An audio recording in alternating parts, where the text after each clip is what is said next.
todos com a paz do Senhor Jesus. Texto da Palavra de Deus nesta noite, no Evangelho segundo Marcos, capítulo 10, a partir do versículo 46. Evangelho de Marcos, capítulo 10, a partir do versículo 46. Diz assim a palavra de Deus: Depois foram para Jericó. Saindo ele de Jericó com seus discípulos e uma grande multidão, Bartimeu, o cego, filho de Timeu, estava sentado junto ao caminho, mendigando.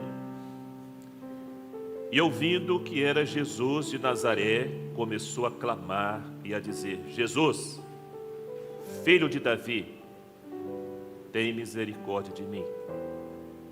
E muitos o repreendiam para que se calasse.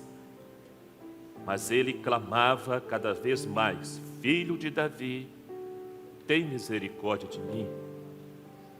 E Jesus, parando, disse que o chamassem. Chamaram o cego, dizendo-lhe: Tem bom ânimo, levanta-te, que ele te chama. E ele, lançando de si a sua capa, levantou-se e foi ter com Jesus. E Jesus, falando, disse-lhe: Que queres que te faça? E o cego lhe disse: Mestre, que eu tenha vista. E Jesus lhe disse: Vai, a tua fé te salvou. E logo viu e seguiu a Jesus pelo caminho. Bem, tem bom ânimo, levanta-te, que ele te chama. Jesus está passando por Jericó. Naquele trajeto, Jericó era a última cidade antes de Jerusalém. Era a última semana dele de vida como homem. No final daquela semana, ele iria para o Calvário. Diz a Bíblia que uma grande multidão estava ali, porque era a semana da festa da Páscoa. A religião judaica dizia que os judeus acima de 12 anos, todo judeu hebreu acima de 12 anos, ele tinha que ir a Jerusalém uma vez por ano, em uma das 3 principais festas religiosas, ou a Páscoa, ou Pentecostes, ou Tabernáculos. Por isso que Jericó estava com um movimento exagerado, além do normal, porque as pessoas estavam indo para Jerusalém, para a festa da Páscoa. Jericó ficava 25 quilômetros antes de Jerusalém, e para chegar em Jerusalém, era uma subida de 1000 metros. Os sacerdotes que ministravam no templo em Jerusalém, a maioria não morava em Jerusalém. Era cerca de 20.000 sacerdotes. A maioria deles morava em Jericó, porque Jericó era a cidade de inverno. Porque era quente, porque Jericó estava à beira do Mar Morto. Então a cidade estava empolvorosa. As pessoas estavam indo para Jerusalém. E Jesus então está passando por Jericó, porque ele está indo para Jerusalém. Ele sabia que era a última semana dele. Então aquela passagem dele por Jericó era a última oportunidade de Jericó. Era a última oportunidade para aquele homem, que não era importante. Ele era um homem anônimo. O nome dele não é Bartimeu. Não é Bartimeu. Bartimeu significa filho de Timeu. A Bíblia nem cita o nome dele. Ele era um anônimo naquela multidão. Ele era um mendigo, ele era um cego, ele era um desprezado, ele era um sem valor. Mas é por causa dele que Jesus passou. Enquanto nós preocupamos com as pessoas importantes, e não há nada errado nisso, Jesus se preocupa com todos, até mesmo o desprezado e o anônimo. Ele não vai ficar em Jericó. Ele passa por Jericó. A Bíblia não cita nunca Jesus ficando em Jericó. A Bíblia cita ele passando por Jericó. Por quê? Porque sobre Jericó havia uma profecia de maldição.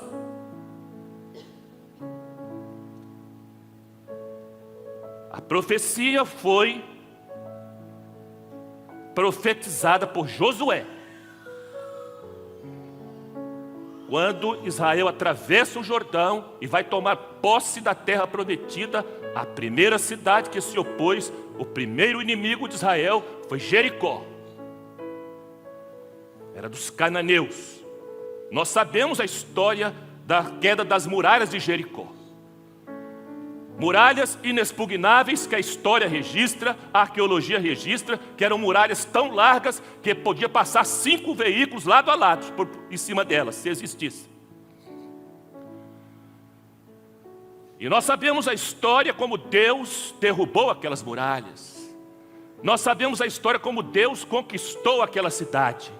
Sem nenhuma catapulta, sem nenhuma arma poderosa, porque era inexpugnável aos olhos humanos, a capacidade humana. Não houve nenhuma inteligência de guerra. Toda a estrutura, toda a revelação, todo o projeto veio de Deus. E o povo só rodeou a cidade e obedeceu e gritou, e as muralhas caíram. Creia você não, creia ou não, elas caíram. Está provado que elas caíram. Para você que não crê na Bíblia, arqueologicamente está provado que elas caíram. Os cananeus, quando viram aquele povo, mulheres, jovens, crianças, os sacerdotes à frente, rodando em volta da cidade, blasfemaram, maldisseram, porque eles achavam, meus queridos, eles achavam que o Deus de Israel era o Deus da natureza só, porque eles ouviram dizer que Deus abriu o mar vermelho. Então para os cananeus, Deus era só o Deus da natureza, mas Deus ia mostrar para eles que Deus era o Deus Todo-Poderoso. E quando Jericó é derrubada, Josué lançou uma profecia sobre a cidade. Ele disse assim: quem reconstruir Jericó, quando ficar pronto o alicerce, morre o primogênito. Quando colocar a última porta, morre o filho mais novo. Foi a profecia de Josué sobre Jericó. A profecia dizia o seguinte: não reconstrua Jericó. Mas diz a Bíblia que 500 anos depois, o tempo passa, meus irmãos, o tempo passa. Nós esquecemos das profecias, nós esquecemos das revelações, mas a profecia não morre. Nós morremos, mas a profecia não morre. A profecia está viva. A profecia que está sobre a igreja não morre. A profecia, se é de Deus mesmo, que está sobre a sua casa, sobre o seu filho, sobre a sua família, sobre o seu casamento, sobre o seu futuro, sobre a sua profissão, o tempo pode passar, mas a profecia não morre. Não morre. E diz a Bíblia que um tal de Iléu, 500 anos depois, no tempo de Acabe, começa a reconstruir Jericó. Ninguém lembrava mais da profecia. E quando ele termina o alicerce, o primogênito dele, chamado Abirão, morreu. E quando ele põe a última porta em Jericó, o filho mais novo, chamado Segube, morreu. E aqui tem um ensino na vida espiritual muito sério para nós. Não reconstrua Jericó. Não reconstrua aquilo que um dia o poder de Deus derrubou. Não reconstrua aquilo que a ação do Espírito Santo operou. Quantos corações aqui eram como as muralhas de Jericó, inexpugnáveis para o Espírito Santo, impenetráveis para uma palavra de evangelização. Quantas coisas ruins existiam na nossa vida. Havia quantas construções como Jericó, uma cidade idólatra, uma cidade profana, uma cidade adúltera, uma cidade de mentiras, uma cidade mística. Quantas coisas haviam construídas dentro de nós, do nosso coração um dia, que eram fortalezas como Jericó. Mas um dia um povo gritou, um povo obedeceu, um povo madrugou, um povo jejuou e um povo orou. O grito ali é a oração, o grito ali é o clamor. E a muralha foi derrubada no meu coração e no seu coração. E Deus conquistou o meu coração e conquistou o seu coração. E a profecia é: não reconstrua Jericó. Não volte de novo a reconstruir na sua mente, a reconstruir no seu coração aquilo que o mundo um dia fez e Deus tirou. Não faça essa loucura, isso é perigoso, porque a salvação e o novo nascimento são irmãos. O primogênito morre, o mais novo morre.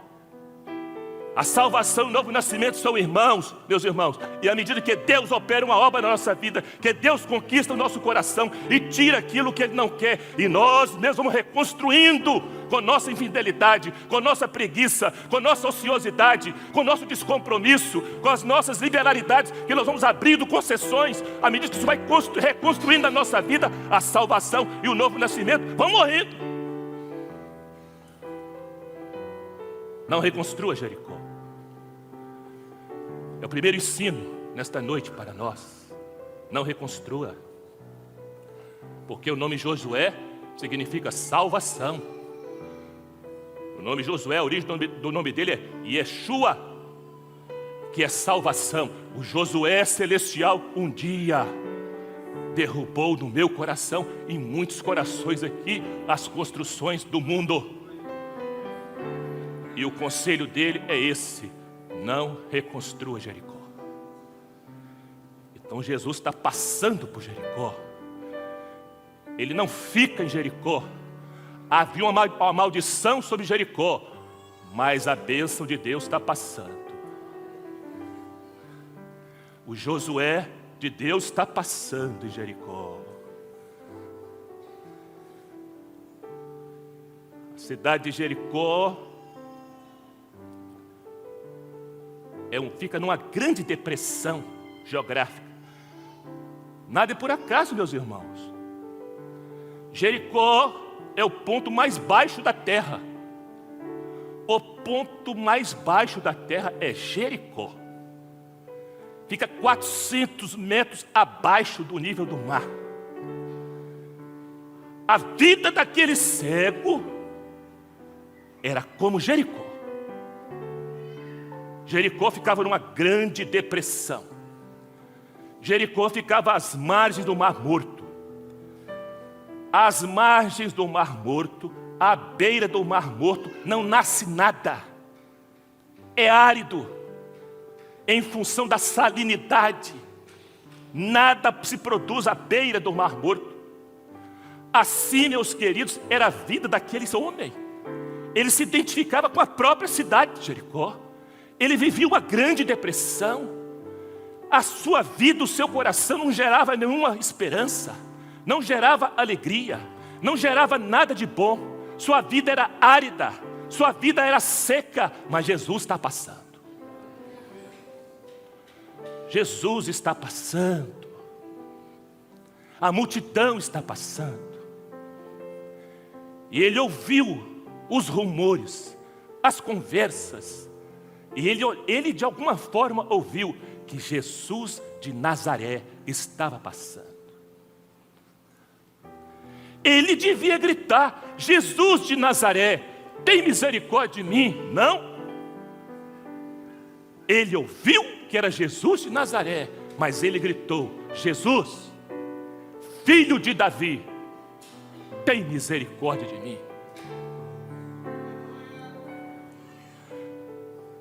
Ninguém parava para ele. Aliás, repreendiam-no. Jericó não aceita gritar o nome de Jesus. Fale de Jesus na sua sala de aula para você ver o que vai acontecer. Fale de Jesus no seu local de trabalho para você ver o que vai acontecer. Fale de Jesus. Fale que você está buscando misericórdia de Jesus. Grite mesmo, fale alto. Eu preciso de uma bênção de Jesus. Eu quero encontrar Jesus. Eu preciso ter uma experiência com Jesus. Fale para você ver o que vai acontecer. As pessoas vão te desprezar. As pessoas vão dizer que Jesus é fora de moda, que a moda hoje é ser ateu. Não mudou nada, meus irmãos. A situação de Jericó, naqueles espiritual, não é mera coincidência com o mundo hoje.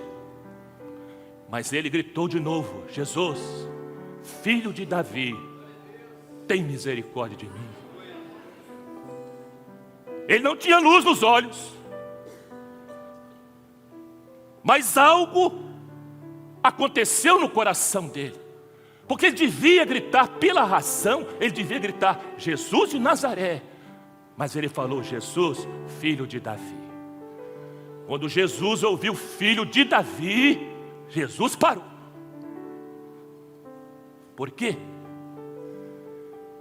Porque filho de Davi era a expressão que se usava ou se usaria para o Messias. Filho de Davi significa Messias. Quando ele gritou Jesus, filho de Davi, a multidão entendeu assim: Jesus, Messias, tem misericórdia de mim. Quando Jesus ouviu Messias, Jesus parou. Opa! O meu espírito moveu alguém. O meu espírito me revelou a alguém. Razão não atrai o Salvador, mas o profético atrai.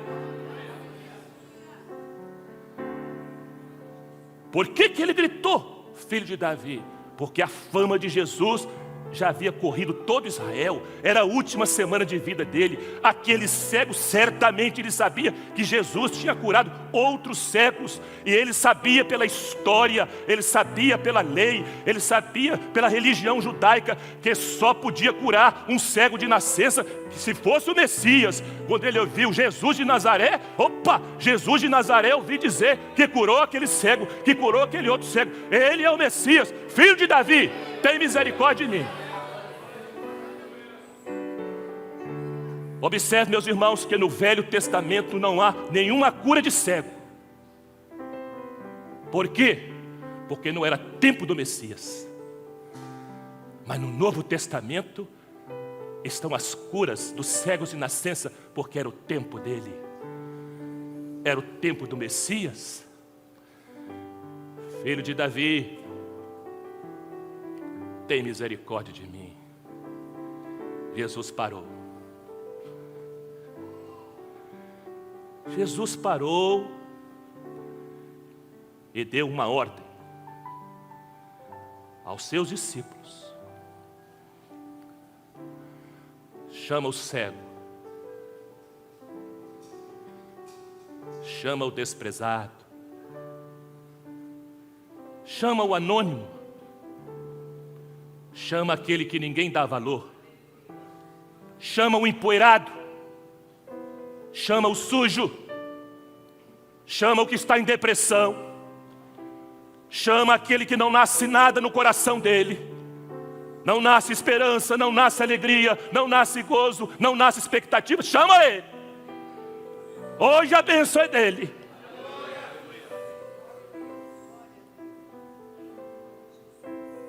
Eu não sei qual discípulo foi que chegou perto dele e falou assim: anima-te. Está triste? Está sem esperança? Está angustiado? Está em depressão? Tem medo do futuro? Acha que não tem mais futuro? Não tem mais jeito? Anima-te. Anima-te. Levanta-te. Por quê? Ele te chama. Ele te chama. Não é a igreja Maranata que te chama. Ele te chama.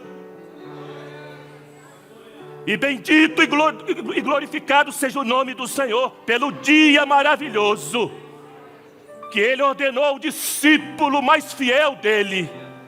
O discípulo mais fiel dEle está aqui hoje.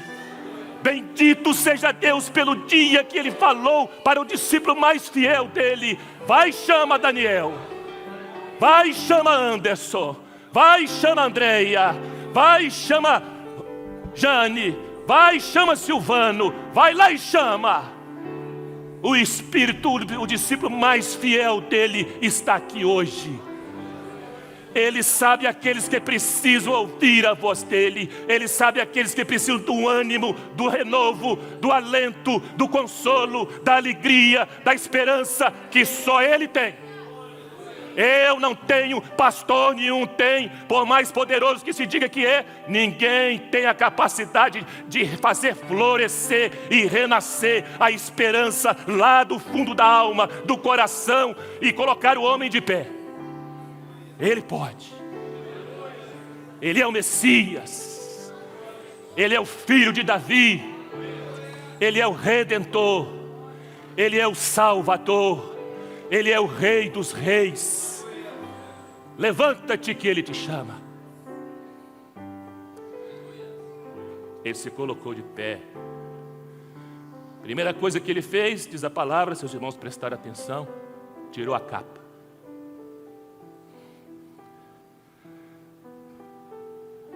Certamente uma capa suja, empoeirada, porque as ruas não eram calçadas, não tinha asfalto, era tudo terra mesmo. A multidão passando, a poeira levantando, e é todo dia na beira do caminho ali. Ele tirou a capa fora. O passado sujo fica para trás. Os traumas que a vida causa fica para trás. Os complexos que a vida nos causam ficam para trás. As feridas íntimas que só Deus sabe ficam para trás agora. Quando o homem ouve a voz do discípulo celestial, do Espírito Santo, ele tem forças para deixar a capa. Se ele não for a voz do Espírito Santo, ele não tem força, ele continua carregando a capa velha, suja, o resto da vida. Mas se é o discípulo que fala, se é o Espírito Santo que fala, o homem tem condições, ele tem força para abandonar a velha vida.